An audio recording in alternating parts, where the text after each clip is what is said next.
When I started climbing, you only climbed inside to climb outside. So that was like the big focus was climb inside, train, and go outside. And being from the Midwest, you know, you're going out, you're traveling, you're spending all this time driving to these places, hanging out in the woods or the desert or the mountains. And you're hanging out with your friends, just trying to find these rocks and climbing on these boulders that people have named and given value to. But if you live in Fargo, it's kind of hard to be an outdoor climber. I always liked climbing, ever since I was a little kid, kind of playing hide and seek. I would and ditch in the neighborhood. I always climb on top of the roof or up in trees. And it wasn't just about being up high somewhere, but it was also about like, okay, how do I get up here and the thought process behind it. Then in college, started climbing at NDSU wall and then working at the YMCA wall. And the rest is history. Just been obsessed with it ever since. There's two guys from my high school who climbed. I remember seeing their stuff on Facebook. They would just post these awesome photos and I was like, that looks insane. And I was scared of heights, but I always thought it was really cool. And so they were kind of the inspiration. I don't know if they know that, but they inspired me to climb. Started this obsession. Probably didn't even know it. I started climbing in 2015 and I just really loved it. I immediately fell in love with it. I saw a lot of people who were psyched, a lot of the locals. There was like a small group of everyone who was super into it. I wanted to be as good as they were, so I just started climbing with them and getting to know them more, and I just never really stopped. I like the process. It's challenging, it kind of undulates. You have moments of joy and trial. It's really difficult, but also even on like the easy end, the easiest climbs can be like the most enjoyable. I like the social aspect a lot too. I like climbing in a group, working a problem together is really fun.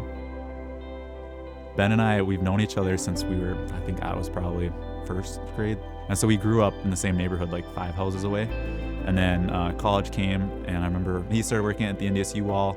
I was working at the NDSU wall, and just started climbing together since then, going outside, inside. And then it was about, I think it was like late fall 2020, where we started hashing out and working on the gym idea again. I guess what drew Chris and I together was, for one, obviously we both love climbing and we spend a lot of time in the gym, so we spend a lot of time together. But yeah, I don't know, I think we work together. I think we complement each other in very different ways. It works. I mean, we have a lot of things that we agree on, we have a lot of things that we disagree on, but that's like what makes a good partnership.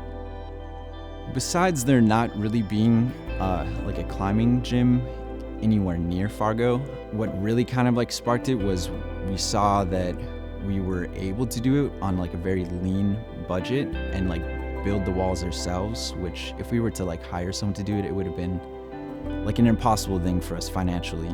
Our friends in Nebraska built a wall and they built it totally out of 4x4s and lumber, so it's like it really lowered the cost there, and that was kind of like the last constraint that we had, like the last hurdle we had to get through. So when we saw that we could do it ourselves, it was kind of like, okay, well, let's do this. And we just got going. And basically once we decided that it was happening, it just never really stopped.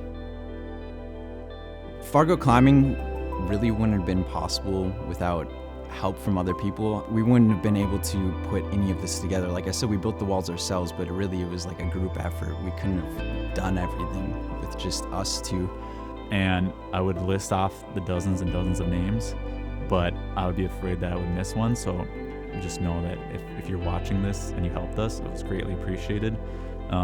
Whether you screwed in one screw or you screwed in 1,000 screws, helped us lift beams into place, tested routes, set routes.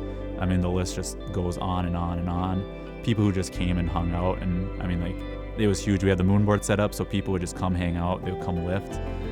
That was even huge. It just kind of, seeing people in the space just got me more psyched for it.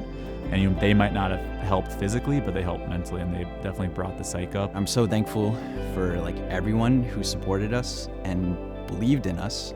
And I'm glad that to this day that they still continue to come in almost every week. Like I see these people who help build this place with me, and it makes me happy that they enjoy coming here. That really, I think, cemented in our head that like, hey, this is something that was needed.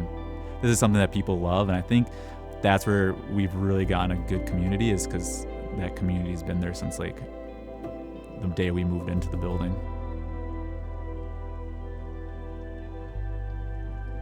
I would hope that people see us as a different approach to the climbing gym model, and see that's like a lot more approachable for them to do this in their smaller cities. we just want to see climbing expand to more and more cities, and it shouldn't just be the big cities that have these big, nice gyms. Smaller cities can have these great facilities. They might not be the biggest in the world, but I mean, we can pack 70 people in here, and it's a fun time and just enjoyable for everyone.